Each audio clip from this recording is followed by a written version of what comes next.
இந்த நாளிலும் கூட கர்த்தருடைய வார்த்தை நாம் தியானிக்க போகிறோம். பாருங்க, நாம் ஜெபம் பண்ண வேண்டிய விதத்தை குறித்து இயேசு கிறிஸ்து நமக்கு கற்றுக் கொடுத்ததை நாம் ஒவ்வொரு நாளும் சிந்தித்து வருகிறோம். பாருங்க, இன்றைக்கும் ஒரு காரியத்தை நாம் சிந்திக்க போகிறோம்.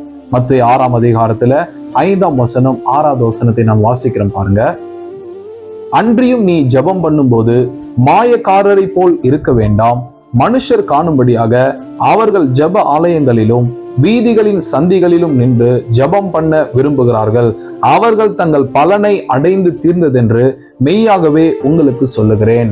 ஆமென். கவனிங்க, நீங்கள் ஜெபம் பண்ணும்போது மாயக்காரரை போல ஜெபம் பண்ண வேண்டாம் என்று இயேசு சொல்லுகிறார். பாருங்க, மாயக்காரர் அப்படின்னா இந்த மாயக்காரர் யாருன்னு கேட்டீங்கன்னா மனுஷர் காணும்படியாக ஜெபம் பண்ணுவாங்க.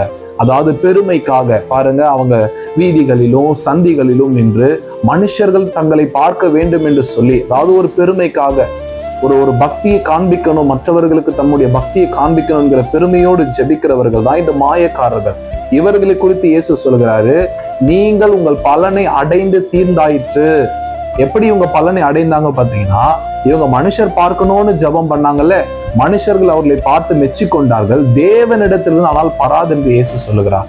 பாருங்க, நாம் ஜெபம் பண்ணும் பொழுது ஏலுயா மனுஷர்கள் பார்க்கும்படியாக ஜெபம் பண்ணாமல் எப்படி ஜெபிக்கணும்னு இயேசு சொல்றாரு. பாருங்க, 6வது வசனத்துல, நீயோ ஜெபம் பண்ணும் போது உன் அறை வீட்டுக்குள் பிரவேசித்து உன் கதவை பூட்டி அந்தில் இருக்கிற உன் பிதாவை நோக்கி ஜெபம் பண்ணு, அப்பொழுது அந்தரங்கத்தில் பார்க்கிற உன் பிதா வெளியரங்கமாய் உனக்கு பலன் கொடுப்பார். பாருங்க, நீங்கள் ஜெபம் பண்ணும்போது அறை வீட்டுக்குள் பிரவேசித்து உன் கதவை பூட்டி நீ ஜெபம் பண்ணணுமா, அப்போது அந்தரங்கத்தில் பார்க்கிற பிதா மறைவான இடத்துல நீ ஜெபம் பண்ண வேண்டும் என்று சொல்லி தேவன் சொல்லுகிற அப்படிப்பட்ட ஜெபத்தை பிதா கேட்டு உனக்கு வெளியரங்கமாய் பலன் கொடுப்பாராம். பாருங்க கர்த்தருடைய பிள்ளைங்களை, அன்னாலை நாம் பார்க்கிறோம்.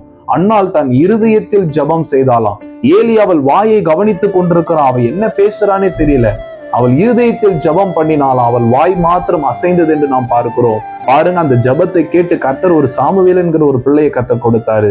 இயேசு கிறிஸ்துடைய வாழ்க்கையில கூட நாம் பார்க்கிறோம், அவர் வனாந்தரமான ஒரு இடத்துக்கு போய் தனிமையாய் ஜெபம் பண்ணி கொண்டிருந்தார் நாம் பார்க்கிறோம்.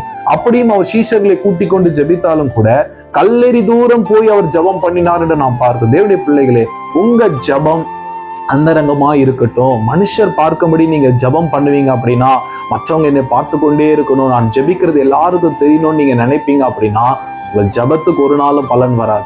நீங்க அறை வீட்டுக்குள் போய் கதவை சாத்தி நீங்க ஜெபம் பண்ணும்பொழுது, ஏலுயா பிதாவை நோக்கி நீங்க வேண்டிக் கொள்ளும் பொழுது அந்த ஜெபத்தை கர்த்தர் பார்க்கிறார். கர்த்தர் தாம் உங்களை ஆசீர்வதிப்பாராக. ஜெபத்தை கர்த்தர் கேட்பாராக. ஆமென்.